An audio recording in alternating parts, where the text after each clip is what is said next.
Guys, Tears of the Kingdom is an amazing game. There's hundreds of reasons why, and I'm gonna make a full, very comprehensive review on it in the future. But for now, to those of you who haven't played it yet and had even the slightest interest in Breath of the Wild, the trailers for this game, or even creativity, you have to get this game. The gameplay is nothing but a joy to play, and anything can be overcome with a bit of creativity. Though, if it's a J.R.R. Tolkien storytelling you're after, then you can be rest assured you won't quite find that here. Now, I'm not making this video just to celebrate the game for all its accomplishments, because there was one grave flaw that I needed to talk about first. But before we get into that, there will be major spoilers for the game and story, and if you haven't beaten the main story of Tears of the Kingdom, I would hate to be the person to spoil it. So go ahead and buy the game, or watch Point Crow's week marathon of playing the game, then come back here to see what they messed up. So, without further dilly-dallying, I want to show you the 5 death animations for the major dungeon bosses, and while you're watching them, I want you to take note of the similarities. And yeah, I meant it when I said spoilers.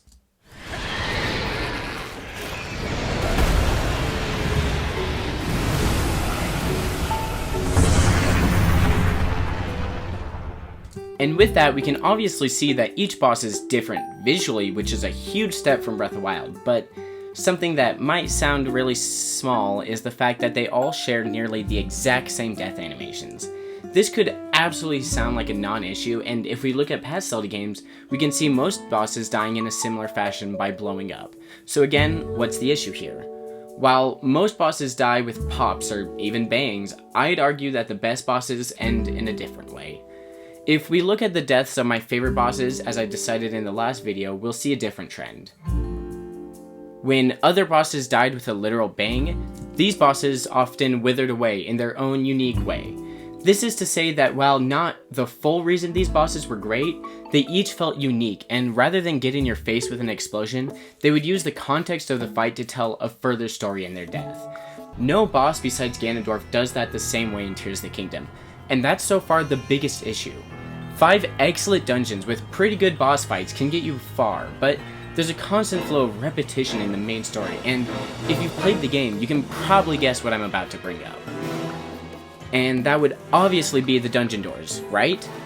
Well, maybe not. But if you were thinking of the end cutscene after each boss, we'll get to that later. So, in Breath of the Wild, I can comfortably say that most Zelda fans' issues with the game came down to the dungeons, and how they were designed. Overall, I believe Tears of the Kingdom fixed most of those problems, especially aesthetically. However, my biggest issue continued in the game, but was actually executed in a far more boring way than Breath of the Wild ever did.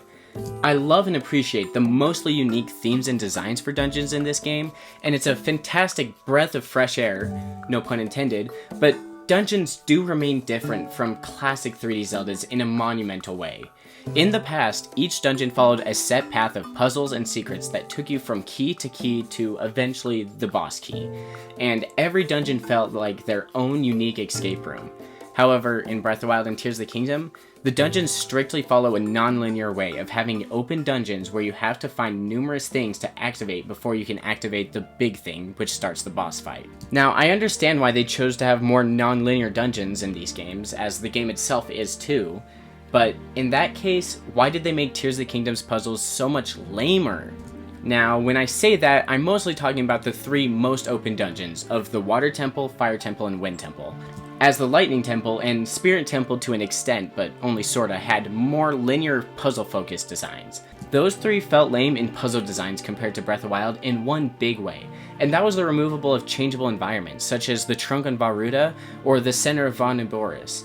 The changing environments brought a new way of thinking for the designers and players, and now each dungeon, while having numerous great aspects on their own right, for example, floating ships with giant trampolines, they also abandoned the best part of Breath of the Wild's dungeons, but at least they changed up those bosses.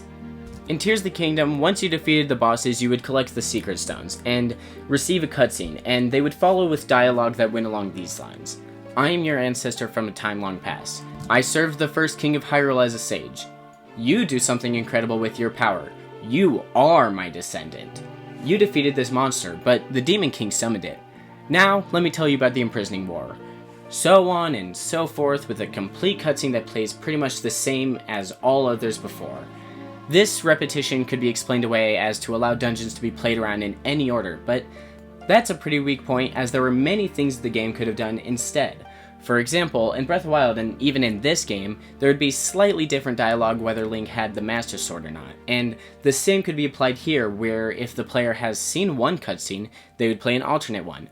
Or what I would have preferred is for the story to be split up between each dungeon, where each stage would either have a different cutscene based off the knowledge of the player, or, no matter what, they showed their own unique slice of the story. But, as we have it, if you wore a blindfold and completely changed the voice actors, you could hardly identify the difference between which dungeon you are actually listening to. Once the Imprisoning War cutscene finishes, we see the sage and their ancestor counterpart once again, as the ancestor tells the sage to aid Link once more. After a bit of ghost trickery, secret handshakes, and Link getting a cool new ring, we're sent on our way to do the same thing again. And again. And again. So that makes me ask myself, if this game is just Breath of the Wild again. Well, each dungeon plays out the same, each boss dies the same, each sage cutscene is the same. Breath of the Wild isn't the same though. Tears of the Kingdom isn't the same. Tears of the Kingdom did not have the exact same linear dungeons from Ocarina of Time, or Twilight Princess, that many wanted, but it didn't have the same dungeons we were bored with in Breath of the Wild. Tears of the Kingdom is a game that not only hit the ball out of the park, but hit the ball out of the country, and even though it bounced off the same target 4 times, it still landed itself in a great place, and we'll have no clue what's to come next. It's a great game. But is it a great Zelda game? JK, of course it is. But who can say? They basically rebooted the franchise. It's anyone's guess. Oh, I didn't even mention that yet. I'll be here again in a few days with it, and you believe me that. So don't miss it and subscribe. Have fun with Tears of the Kingdom, keep cool, and bye!